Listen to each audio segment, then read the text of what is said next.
the one thing that you can do is take action. And the one thing that you can have to help you take action is faith, right? The Bible talks about how faith without works, taking action. Faith without works is dead. And so the one thing you can do is have faith, and all it takes is a little bit of faith, because it's the faith that actually fuels you into action. And when you take action, you actually get results.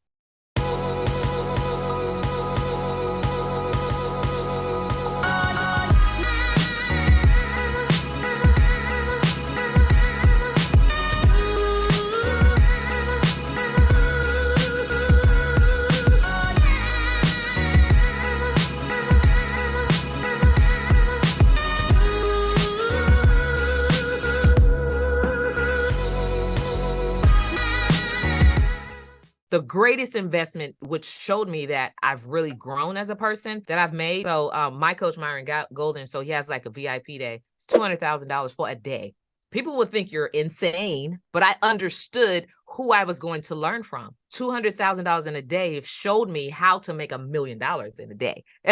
So it's like, you cannot be afraid. There's a scripture that talks about investing and being planted by the rivers of living water and stuff like that. And it also talks about reaping a harvest and being fruitful and multiplying and all those different, and not being afraid. You cannot be afraid. You have to stand boldly on what you believe. And then when you do that, there's no way that you can't win. So you cannot be afraid of losing, right? Why are you afraid to lose money? Are you not going to do the work? People who are fearful usually are fearful investing, are usually fearful because of who they are. They're not fearful because of who you are as a coach. They're fearful because they are afraid that they have not made the commitment to actually do the work. If you don't do the work, you won't get the result. But if you do the work, there's no way that you can't get the result. And that's so powerful, because you got to put in the work. You got to put in that work. We all may mesh with a different coach, or we may have a coach for various seasons in our lives. But if you don't put in the work, then you're not going to get anything. It's almost like wasted talent is how I see it. We all have amazing gifts and abilities. So now it's a matter of, what do you want to do? Do you just want to sit there and talk about, oh, what I shoulda, coulda, woulda? Or do you want to try? Because as long as you're putting that energy into motion, it's going to come about. It's going to happen, but you got to try. So how do you get them moving toward that? Because clearly, I mean, you're such a light, and you're doing that in and of yourself and in your life. How do you get them moving towards creating this wealth, doing more for themselves, seeing that they can have this life of abundance? Sometimes you got to take people back. When we were children, and I remember when I was a kid, and I remember teaching little kids, they used to have this story time on the carpet, right? So you would sit in circles, and then sometimes during those story times, they would ask you, well, what do you want to be when you grow up, right?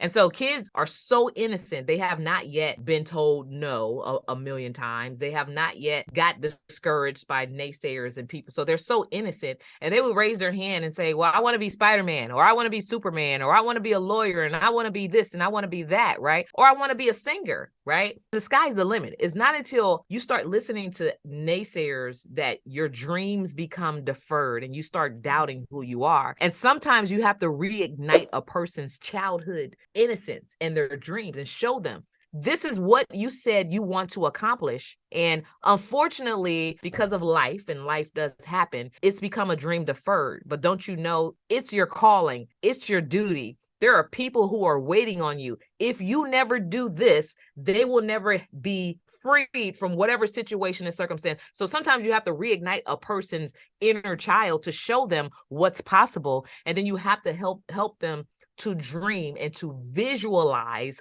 the possibilities, right? So if you can show people the pathway to getting to where they want, which is like goal setting. It's like, that's it. It's like, it's easy. I can show you the pathway to getting to where you want. It's called creating goals, and it's called creating action steps to accomplish those goals. Of course, a goal without action steps is really just a dream. So we're going to wake you up today, right? We're going to put some actionable steps in place to help you get there. And here's how it's going to work. And so those types of things, for a person who's ready, it will reignite the fire that lies within them. It's already in them, right? But for people who are, not everybody is ready. Some people are just going to be who they are, and it's going to stay where they are, and they're never going to stretch, and they're always going to blame other people for the reason why they are where they are. But for the people, the very few who are ready, they will show up and they will actually be ready to be coachable. And for those who are ready, what's like one thing that they can do? I would say the one thing that you can do is take action. That's it.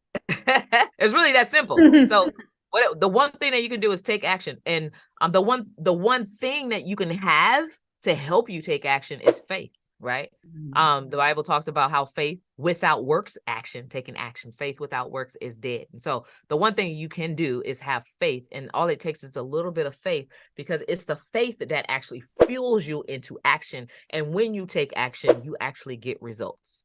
Gosh, and that's true. There's no one out there who's successful and said, I didn't do anything. Right. I just became successful. I mean, even somebody who wins the lotto, they still had to play or scratch off the ticket. There was still some kind of energy that was put toward winning. For those who are not ready, maybe they're like, I don't really know.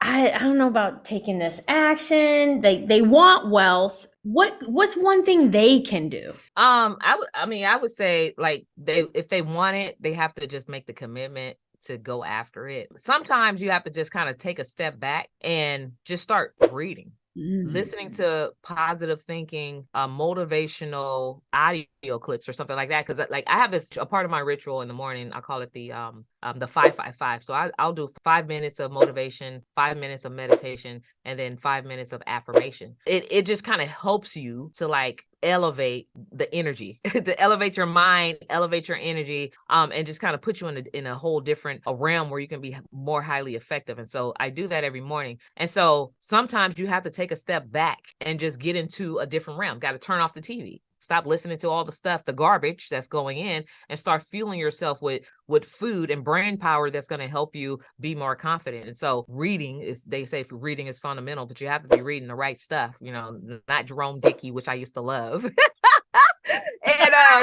what's the pimp dude name? I know exactly. I can see the cover. I read that stuff in high school. That was garbage, right? That was a waste of brain energy, space. What can you do with that information? Absolutely nothing. But you start reading stuff like Rhonda Byrne, The Secret. Well, what is that about? Stuff like Jack Canfield and Zig Ziglar. Like read these types of books and find yourself. You got to find yourself in that. So I say reading is one of the most significant things that you can do when you're reading the right stuff.